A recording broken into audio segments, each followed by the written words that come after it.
Bismillahirrahmanirrahim. Assalamualaikum warahmatullahi wabarakatuh. Para siswaku yang kami sayangi, di mana saja engkau berada, semoga selalu dilindungi oleh Allah, diberi kesehatan, diberi semangat belajar yang bagus, dan kebaikannya selalu meningkat. Para siswaku yang kami sayangi, pada kesempatan ini kami sampaikan isi kandungan hadis bab ke-7, yaitu tentang menegakkan agama. Selamat mengikuti. Tiang agama itu sholat.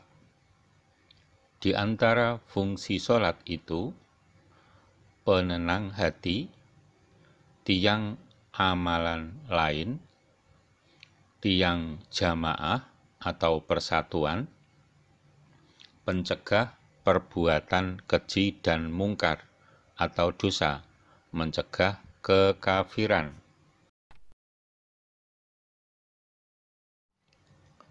Penjelasannya: 1. Penenang hati.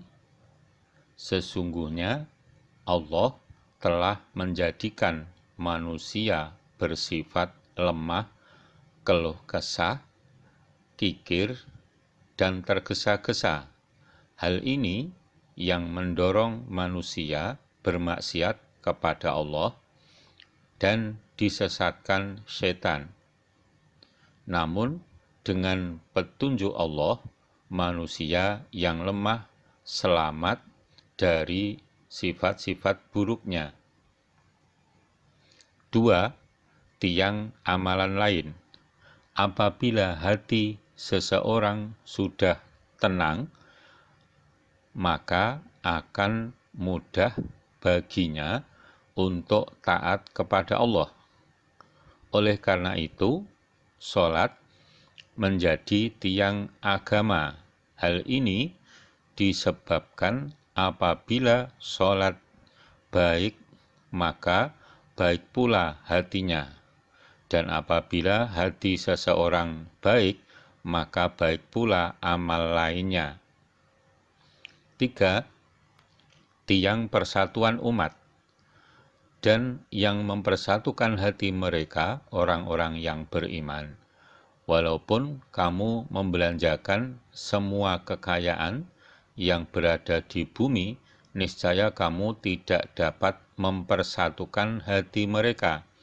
Akan tetapi Allah telah mempersatukan hati mereka. Sesungguhnya Dia Maha Perkasa, lagi Maha Bijaksana. Arti surat Al-Anfal 63. 4. Pencegah perbuatan keji dan mungkar. Dengan hati yang tenang pula, manusia tercegah dari perbuatan keji dan mungkar. Oleh karena itu, sholat berfungsi mencegah seseorang dari perbuatan keji dan mungkar. 5. Pencegah kekafiran. Bahwa orang yang meninggalkan sholat dan pelaku dosa besar tidaklah kafir karena dosanya itu selama ia tidak meyakini kebolehannya. Namun, bukan berarti seseorang itu merasa aman dengan dosa yang dilakukannya, sebab dosa akan menutup hati seseorang.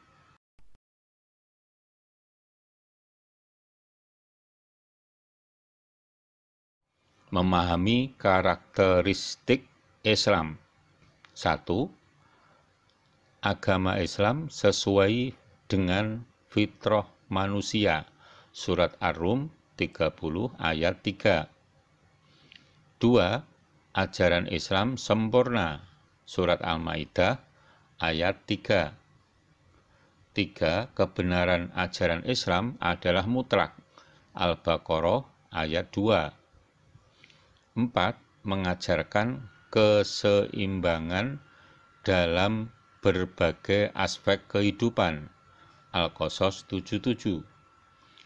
5. Ajaran Islam fleksibel dan ringan. Al-Baqarah 286. 6. Ajaran Islam berlaku secara universal. Al-Ahzab 40. 7. Ajaran Islam sesuai dengan akal pikiran manusia dan memotivasi manusia untuk menggunakan akal pikirannya. Al-Mujadilah 11. 8. Inti ajaran Islam adalah tauhid dan seluruh ajarannya dalam rangka mendukung ketauhidan tersebut. Al-Baqarah 163. 9. Ajaran Islam adalah rahmatan lil alamin. Surat Al-Fatih ayat 4. Para siswaku yang kami sayangi, demikian tadi penjelasan tentang tiang agama, karakteristik agama Islam, fungsi sholat. Selanjutnya penjelasan tentang imam atau pimpinan dan penjelasan tentang apa yang harus dilakukan oleh setiap muslim. Selamat mengikuti. Pemimpin atau imam. 1.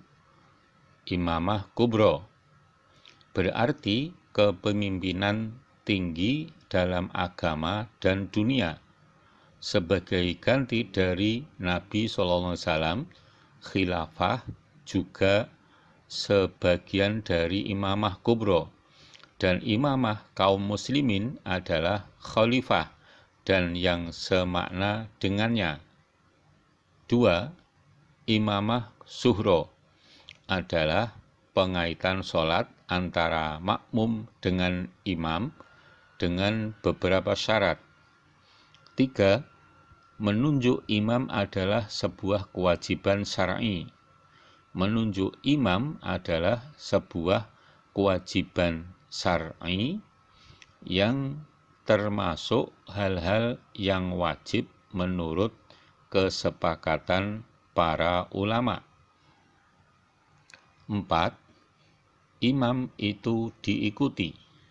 Imam berarti setiap orang yang diikuti sebagai panutan atau pemimpin. 5. Imam selalu dikedepankan dalam segala urusan. Nabi adalah imam para imam, sementara khalifah adalah pemimpin rakyat, dan di dalam Al-Quran, imam bagi kaum muslimin, sementara imam tentara adalah komandan mereka. 6. Jamak kata dari imam adalah a'immah. Imam sholat berarti orang yang maju di hadapan jamaah sholat dan mereka mengikuti gerakan sholatnya. Imam berarti orang yang diikuti oleh umat manusia, baik sebagai pemimpin maupun lainnya.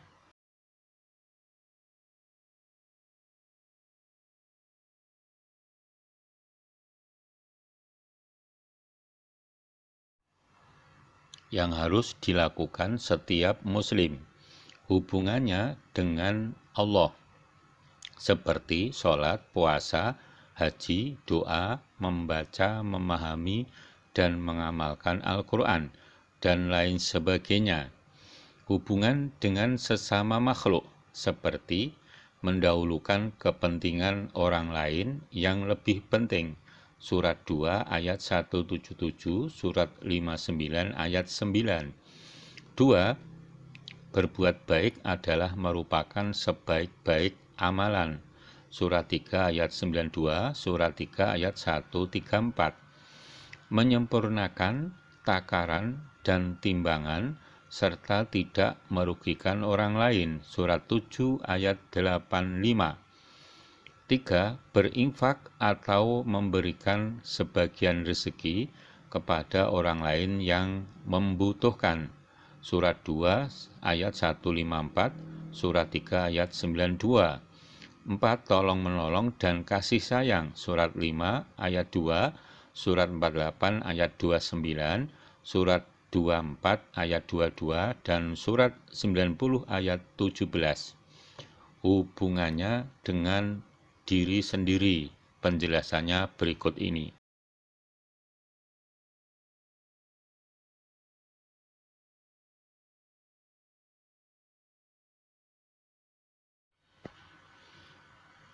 Hubungannya dengan diri sendiri, berakhlak terhadap jasmani seperti menjaga kebersihan dirinya.